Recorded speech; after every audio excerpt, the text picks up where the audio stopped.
So like I was saying before about the flickering sun, and objects that appear still in the sky for hours and hours or days at a time, it's shown here in my quick little graph that I show. The flickering sun is caused by those high-speed objects or other celestial objects that are breaking the beam, or debris in the debris tail, breaking the beams of these microwave beams between the satellite.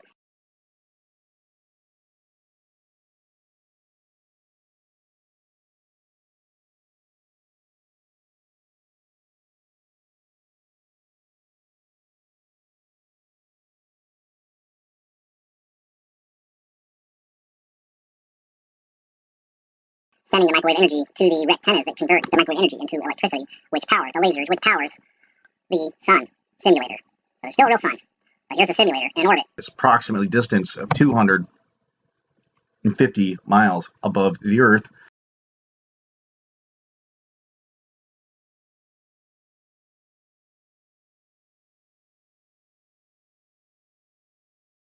And the diameter of this sun simulator has been measured now by scientist Dr. Albers.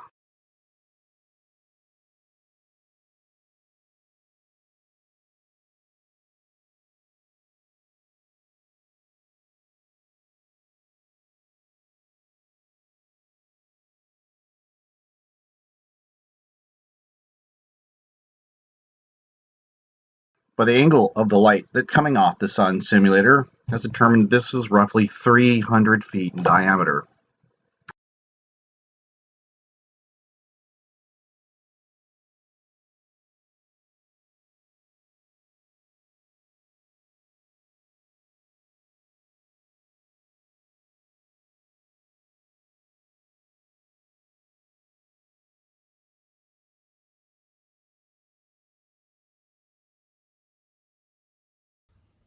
Dear gods, is there no end to this man's stupidity?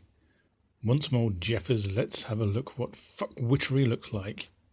So now you claim a 300-foot diameter sun, at an altitude of between 250 and 256 miles, no less. Apparently you had the help of a scientist, but then you said Albers helped, so we know you're fibbing. This still means that the ISS will sometimes be in front of the sun simulator, and at other times it will be behind, due to its orbit, which varies from 205 miles to 270 miles. You also still claim lenses are used, which are meant to stop people seeing it, and or anything else they're not supposed to be seeing. Let's get an idea of scale. The ISS. The possible lens. And now your sun simulator. You are claiming that the sun sim lights up the Earth. Sadly, you will find that geometry laughs in your face. As explained to you before, you would have to use enough lenses to ensure no one could see around to the alleged sun simulator, or indeed the sun. But by so doing, you have vast swathes of lenses that the light from your sun simulator cannot reach due to the angle. Also, your lenses still have to remain fixed between Earth and the sun, so they are not geostationary. They would therefore be seen to move across the sky when allegedly visible and caught by these webcams, when we all know it's spiders, shit, dirt or other crap on the lenses.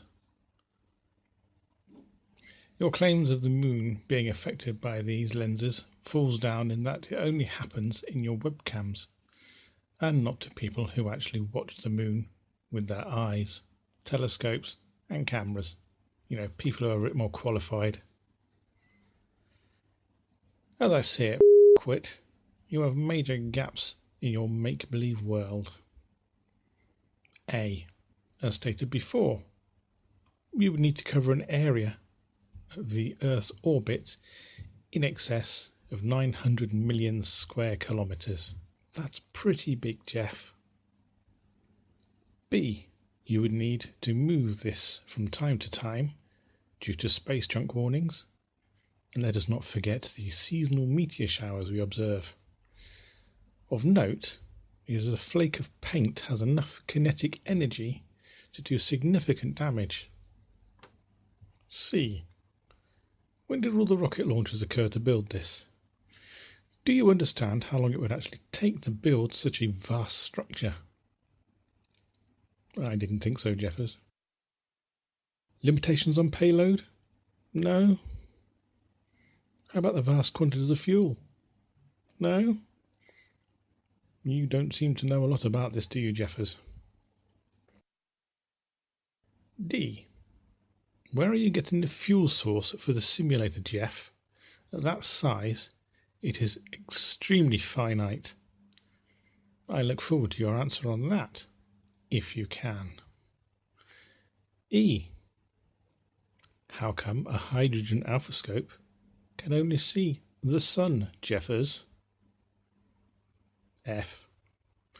Amateurs and professionals alike study the sun using spectral analysis.